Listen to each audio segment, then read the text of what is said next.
Eh bien bonjour, ici Isabelle pour Scrap Amitié. Je viens vous parler aujourd'hui du calendrier de l'Avent 2025. Et oui, vous allez dire on s'y prend tôt, mais ce calendrier de l'Avent va être fait sur toute l'année. Nous allons procéder tout à fait différemment. On va faire un calendrier de l'Avent avec des enveloppes. Chaque mois, nous allons faire 2 enveloppes bien distinctes avec des thèmes bien précis. Ce ne sera pas tout Noël, bien sûr, on ne va pas scraper Noël toute l'année, mais surtout, on va donc faire 2 enveloppes. Je vous montre un petit peu ce qu'il en est. Donc, pour ces enveloppes, moi, je vous propose plusieurs choses. Chez Action, on retrouve des petits paquets comme ceci avec des cartes et des enveloppes. Parfois elles sont par 8, parfois elles sont par 12, il y a des grandeurs différentes. Moi je préconise qu'on prenne des enveloppes 15 pour faire ce calendrier de l'Avent. On retrouve en différentes couleurs. Moi j'ai pris dans mes anciens paquets pour vous montrer, mais vous en retrouvez forcément des blanches, des beiges, des craft chez Action. Vous pouvez aussi utiliser, si vous désirez, des enveloppes du commerce. Il n'y a vraiment pas de souci avec ça. On peut aussi les faire soi-même avec des papiers 30-30 qui seront en rapport avec le thème. Dans chaque bloc 30-30, on a toujours bien un papier qu'on aime un peu moins et qu'on ne sait pas très bien ce qu'on va faire avec. Donc on va l'utiliser, c'est pour faire une enveloppe. Voilà une deuxième possibilité. Une troisième possibilité, c'est ces petits sachets de chez Action, toujours dans lequel on retrouve des petites pochettes en plastique transparente. Comme ceci, vous les avez sûrement déjà toutes eues. On trouve ça au rayon des loisirs créatifs. Et on va pouvoir utiliser ces sachets-ci, comme ceci par exemple. Donc dedans, on y glissera un papier 15-15. Donc ce sont des enveloppes, des pochettes 15-15. Il y a des pochettes 13-13 et des plus petites, des rectangulaires. Donc on va rester sur du carré et du 15-15. Donc à l'intérieur, je vais glisser un papier par rapport au thème du mois. Et ici, j'ai fait un petit embellissement pour que l'enveloppe soit un peu plus jolie.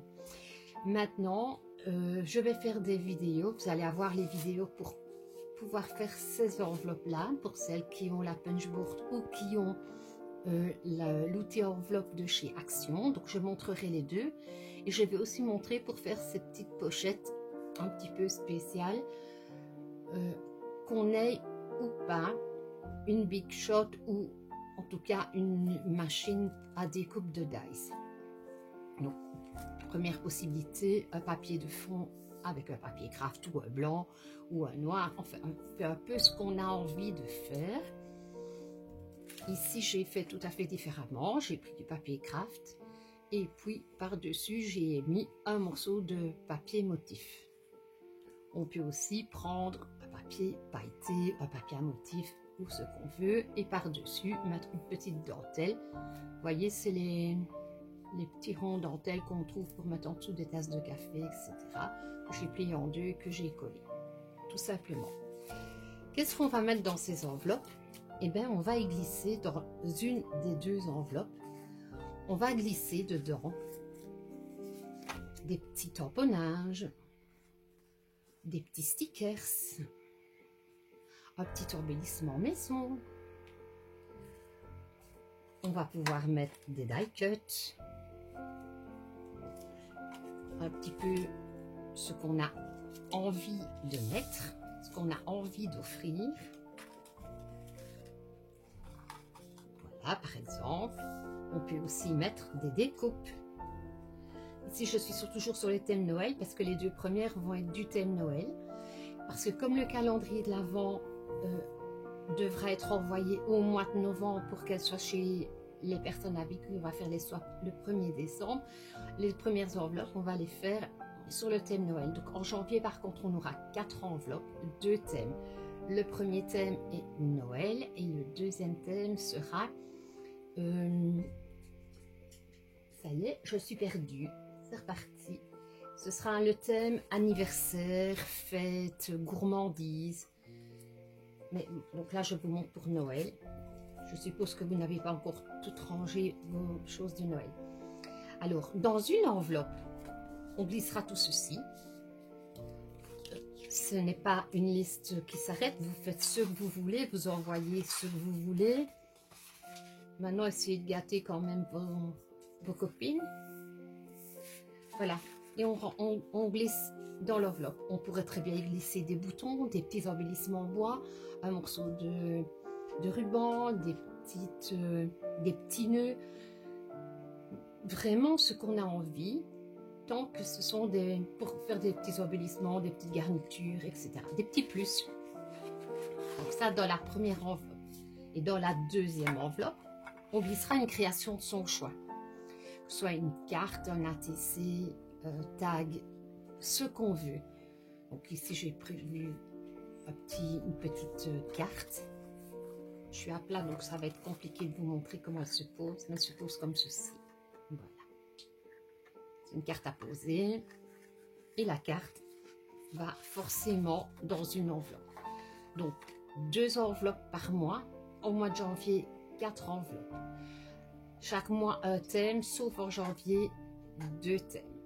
En janvier, premier thème, donc premier thème, 2 enveloppes. Une enveloppe avec une création, une enveloppe avec des petits plus. Deuxième thème, 2 enveloppes, une de nouveau avec une création. Dans le thème anniversaire, fête ou gourmandise. Et dans la deuxième, des petits embellissements. Je pense que ce sera bien comme ça. Donc, je vais vous montrer pour faire des enveloppes. En attendant, mettez bien ça dans des petites pochettes. Gardez bien le tout. Et pour la fin d'année, pour pouvoir les offrir, nous achèterons un joli sac cadeau dans lequel nous mettrons les 24 enveloppes.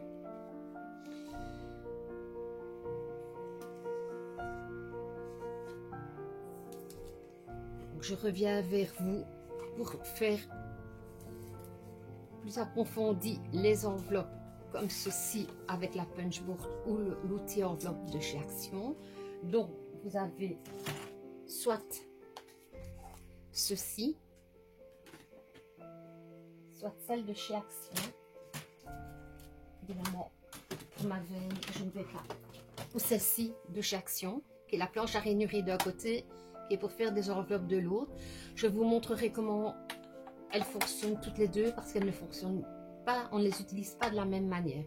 Donc ce sera avec ces deux-ci. Et si jamais vous n'avez pas l'outil enveloppe, je vous montrerai et expliquerai les dimensions pour pouvoir faire vos traits et le plier simplement avec un plioir et vous pourrez quand même faire vos enveloppes. Il n'y a pas de raison de ne pas pouvoir participer parce qu'on n'a pas tout l'outillage. Voilà, je vous souhaite un bon visionnage. Je vous dis à très bientôt pour les enveloppes et au premier lundi du mois de février pour vous donner le thème suivant.